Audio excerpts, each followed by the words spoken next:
So hi everyone, this is me Abhishek sir, your master teacher of chemistry. So क्या आपको पता है कि आप जितना भी पढ़ते हो भूल क्यों जाते हो? हाँ, आप भूलते नहीं हो तो सब भूलते हैं। जो भी पढ़ाई करता है, जो भी ऐसा स्टूडेंट है जो कि पढ़ाई करता है, कुछ भी पढ़ता है, चाहे वो थ्योरी हो चाहे वो न्यूमेरिकल हो, तो भूलता क्यों है?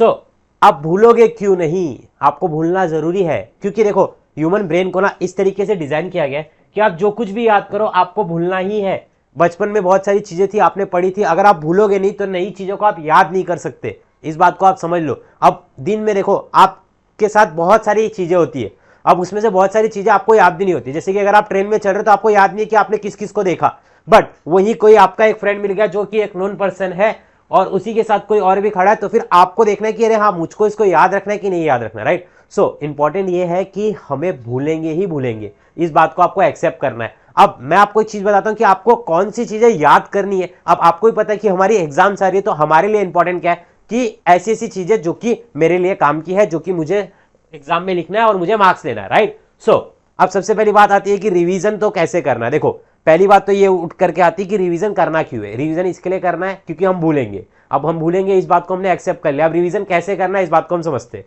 ठीक है? देखो सबसे पहले मैं आपको एकदम सिंपल वे में समझाने की कोशिश करता हूं। आप सबसे पहले क्या कर रहे हो, आप कोई भी एक वीडियो देख रहे हो, राइट? और आपको वीडियो देख रहे हो, आपको सब समझ में आ रहा है कि अरे हाँ ऐसा ऐसा है, तो वीडियो देख करके आपको क्या समझ में आता है? वीडियो देख करके आपको कॉन्सेप्ट समझ में आता है। अरे हाँ सर, आपने वीडियो बताया मेरे को, वीडियो देख लिया, अब आपने कॉन्सेप्ट क्या बताया तो मेरे को कॉन्सेप्ट भी समझ में आ गया। मतलब ये दोनों चीजें मेरी क्लियर है। वीडियो देख लिया मैंने, पूरा का पूरा चैप्टर आपका जो भी आप पढ़ा रहे हो वो हमने देख लिया, फिर उसके बाद हम लोगों ने उसको कॉन्सेप्ट को भी समझ लिया। अब कॉन्सेप्ट के बाद क्या आता है पता है? कॉन्सेप्ट के बाद एक चीज में आप पीछे रह जाते हो, और वो जो चीज है ना उसी को हम कहते हैं यहां पर यह है प्रैक्टिस।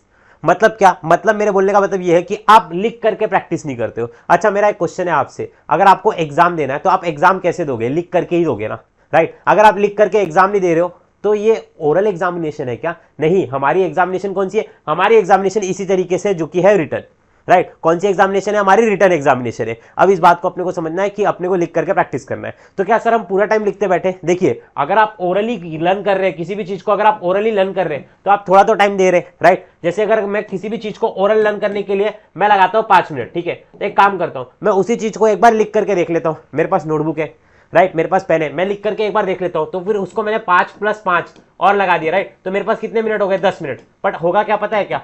अगर आप सच में, आपने ऐसा ऑब्जर्व भी किया रहेगा कि अगर आप किसी भी चीज को ना लर्न करते हो ओरली, सिर्फ और सिर्फ आपने इस चीज को ओरली लर्न किया है, तो फिर सिर्फ और सिर्फ आपको थोड़े समय के लिए याद रहने वाली ये चीजें, राइट? कम से कम अगर मैं आपको बता दूं, आपको 1 डे तक याद रहेगी। अगर आपने उसको लिख करके रखा है तो आपको 1 + 1 यानी कि टोटल ही 2 डेज के लिए याद रहेगी। सिंपल सा मैथमेटिक्स में आपको समझाने की कोशिश कर रहा हूं। इस 2 से 3 मिनट में मैंने आपको ये बताया कि सबसे पहले आपको लिख करके लर्न करना है। मतलब जब आप फर्स्ट टाइम लर्न कर रहे हैं तो आपको उस समय लिख करके लर्न करना है, ये आपको दिमाग में बैठा लेना है, ठीक है? अब हमने आपको समझा दिया है। अब दूसरी बात क्या आती है, ध्यान से सुनिएगा। दूसरी बात यहां पर ये आती है कि आपको प्रैक्टिस करना है, ठीक है? अब प्रैक्टिस कैसे करना है? मैंने आपको समझ में आया कि लिख करके तो प्रैक्टिस करना ही है, बट जो मैं खुद किया करता था वो मैं आपको बता रहा हूं। देखिएगा ध्यान से, देखिए आपने ना पढ़ लिया, लिख लिया, आपको याद हो गया। अब आप क्या करिए पता है कि आप बुक बंद करिए, ठीक है? आपने जितना भी कुछ पढ़ा उसको आप बुक बंद करिए और रिकॉल करने की कोशिश करिए कि आपने क्या क्या पढ़ा, राइट? अगर मैं फॉर एग्जांपल बताता हूं कि अगर आप कोई भी वीडियो देख करके यूट्यूब पे से पढ़ रहे, राइट? जैसे कि मैं रोज शाम को 7 बजे लेक्चर लेता हूं, आप रोज मेरे लेक्चर्स में आते हैं पढ़ते, तो अब आप क्या करिए पता है क्या? दिमाग में चली गई चीजें, तो आप वीडियो को बंद करिए और देखिए कि आपने क्या क्या पढ़ा है। आप इस चीज को सीखिए कि हाँ मैंने ये चीजें मैंने इस वीडियो से सीखी। आप इस चीजों को दिमाग में डालिए, ठीक है? और उसमें से आप लिखने का ट्राई करिए। मैं खुद ऐसे करता, देखिए अब आप बोलेंगे कि सर हमारे पास इतना लिखने का टाइम नहीं है, कोई बात नहीं ना। अब मैं आपको एक और चीज सिखाता हूं। देखो जैसे आपने ना सबसे पहला कोई पॉइंट लर्न कर लिया, ठीक है? आपने कोई भी पॉइंट लर्न कर लिया, ठीक है? तो आप खाली ऐसे लिखिए फर्स्ट, और फिर उसका लिखिए the crystalline solids are true solids. फिर सेकंड पॉइंट लिखिए the crystalline solids have regular arrangement, crystalline solids have sharp melting point. मैं पूरा नहीं लिख रहा हूं, मैं खाली पॉइंट लिख रहा हूं और उसके बाद का खुद से बोल रहा हूं। तो इससे भी मेरा रिवीजन हो रहा है, वो भी कम टाइम में।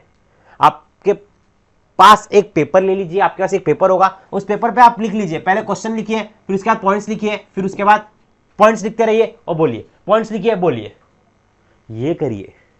अब बच्चों को ना ऐसा बायोलॉजी में भी प्रॉब्लम होता है कि सर बायोलॉजी में क्या करें? तो देखो बायोलॉजी जो ऐसा सब्जेक्ट है ना, उसमें करना क्या है, आपके पास सबसे पहले ना एक चीज होती है डायग्राम, ठीक है?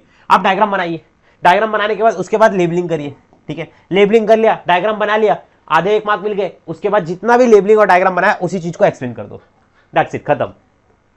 बायो एक ऐसा सब्जेक्ट है जिसके अंदर आप लिख सकते हो, हमारा जो केमिस्ट्री है उसके अंदर डेरिवेशन है, तो डेरिवेशन को कैसे करना है, डेरिवेशन को मैं आपको बताता हूँ कैसे करना है। देखिए आपने एक बार डेरिवेशन किया, ठीक है, आपने यहां से यहां तक सॉल्व किया, इतना बड़ा डेरिवेशन है। अब उसी डेरिवेशन को आप क्या करिए, आप उसको पार्ट्स में डिवाइड कर दीजिए, राइट। इतना ये आधा पार्ट हो गया। अब आप क्या करिए, पहले इतने आधे पार्ट को अच्छे से देखिए, लिखिए, प्रैक्टिस करिए, फिर आधे पार्ट को देखिए, लिखिए, प्रैक्टिस करिए, फिर पूरे को करिए। आपको सिर्फ और सिर्फ इस समय एक ही चीज की जरूरत है, वो है रगड़ने की। अब बात आता है कि सर मैं रिवीजन कब करूं, रिवीजन के लिए परफेक्ट कोई मेरे को टाइम बताओ ना, परफेक्ट टाइम क्या है। देखो मैं आपको सबसे पहले एक बात बताता हूं, आप लोग ना एक चीज मत क्रिएट होने दो जिसको कहते हैं बैकलॉग, ठीक है। अब ये बैकलॉग इन बच्चों का क्रिएट होता है ना जो कि डेली पढ़ते नहीं है, बैकलॉग उन्हीं बच्चों का क्रिएट होता है जो कि डेली पढ़ते नहीं है। अब बैकलॉग क्रिएट हो रहा है तो इसके लिए देखिए आपके पास ना अलग से कोई टाइम नहीं आने वाला है, आपके पास भी 24 घंटे, सबके पास 24 घंटे ही है। सो आप क्या करिए, देखिए आप ना पहले तो प्रेजेंट पे ध्यान दीजिए कि आपको प्रेजेंट में क्या क्या पढ़ना है, इतना समझ लो। अभी आपको पता है कि सर हम अभिषेक सर रोज पढ़ा रहे, राइट, रोज शाम को 7 बजे लेक्चर हो रहे, तो आप पहले प्रेजेंट पे ध्यान दीजिए, और प्रेजेंट पे ध्यान देते देते देते देते देते देते धीरे धीरे करके बैकलॉग को क्लियर करिए। नहीं तो कोई एक डे बना लो, जैसे कि संडे, जिस दिन कॉलेज क्लासेस की छुट्टी होती है मोस्ट प्रोबेबली, ठीक है, कोई 2 दिन ऐसा होगा जिस दिन आपकी छुट्टी है, आपको दिख रहा है कि अरे हाँ आज मैं कॉलेज नहीं जा रहा हूँ, तो उस दिन बैठिए, उस दिन पूरा का पूरा टाइम टेबल बना लीजिए। हाँ मैंने आज ये पूरा का पूरा ये टाइम टेबल बनाया है, इसमें मैं इतने इतने टाइम में इतने इतने वीडियोस देखूंगा, इतना इतना चीज करूंगा। पर याद रखना वीडियो देखने से कुछ नहीं होगा, सिर्फ और सिर्फ वीडियो देख रहे हो, मक्खन की तरह कॉन्सेप्ट जा रहा है, बट 2-3 चीजें मिस कर रहे हो। क्या? अब वीडियो यहां तक देख रहे हो तो मैं बताता हूँ, ध्यान से सुनिएगा। सबसे पहले अपना एक चीज मिस कर रहे हो जिसको बोलते हैं पीवाईक्यूज। अच्छा ये पीवाईक्यूज क्या होता है? सर ये पीवाईक्यूज ऐसे क्वेश्चंस होते हैं ना जो कि ऑलरेडी एग्जाम्स में आ चुके हैं, 2023 के, 2022 के, 2021 के। तो आप क्या करिए ना, इनको करिए अच्छे से। आपको दिख रहा है कि अरे हाँ एक चैप्टर के अंदर 25 से 30 क्वेश्चन है, ये मैंने आपको पता है कि मैंने आपको स्टडी मटेरियल का जो हमारा कोर्स है ये वाला, राइट, इसके अंदर मैंने आपको प्रोवाइड करा रखा है, ठीक है। आप जैसी कंटेंट के अंदर जाएंगे तो यहाँ पर आपको दिख जाएगा फिजिक्स पीवाईक्यूज, केमिस्ट्री पीवाईक्यूज, तो इसमें जाइए, ठीक है, यहाँ पर आपको दिख रहा है, ठीक है, ऑल चैप्टर वाइज पीवाईक्यूज। तो इसमें क्या करना है, एक एक क्वेश्चन को लगाते जाइए, राइट। तो अब आपको समझ में आ रहा है कि हाँ एक एक क्वेश्चंस को लगा रहे, क्वेश्चंस को लगा रहे, प्रीवियस ईयर को लगा रहे, तो आपको एक समझ में आ रहा है कि हाँ आपको किस तरीके से सॉल्व करना है। और सबसे इंपॉर्टेंट पता है क्या है, सबसे इंपॉर्टेंट इसमें ये है ना कि आपको ये एक चीज समझ में नहीं आती है, और उसको हम लोग क्या बोलते हैं पता है, उसको हम लोग ये बोलते हैं कि आपको क्वेश्चंस को लिखना कैसे, आंसर्स को लिखना कैसे। तो देखिए अगर मैं आपको ना इसी के अंदर दिखाऊं, मैं प्रीवियस ईयर क्वेश्चंस में दिखा रहा हूं, देखो यहाँ पर अगर मैं ये वाला पेपर ले लेता हूँ मार्च 2022 का, ठीक है बच्चों, तो 2022 का देखो यहाँ पर ना क्वेश्चन पेपर दिया हुआ है, उसी के नीचे ना यहाँ पर आंसर्स दिया हुआ है, राइट। तो इसमें अपने को समझ में आ रहा है कि किस तरीके से क्वेश्चन पूछा गया है, 3 मार्क का क्वेश्चन किस हिसाब से आता है, उस हिसाब से कितना लिखने पे कितना मार्क्स मिलता है। यहाँ पर क्वेश्चन पूछा गया इलेक्ट्रॉनिक कन्फिगरेशन बताना है आपको, ठीक है। अब इलेक्ट्रॉनिक कन्फिगरेशन है, लिखना है, फिर उसके बाद क्या लिखना है, तो आधा मार्क्स प्लस आधा मार्क्स मिलेगा, मतलब आपको खाली फ्लोरीन और 9 लिखने का आधा मार्क्स मिलेगा और इलेक्ट्रॉनिक कन्फिगरेशन लिखने का आधा मार्क्स मिलेगा।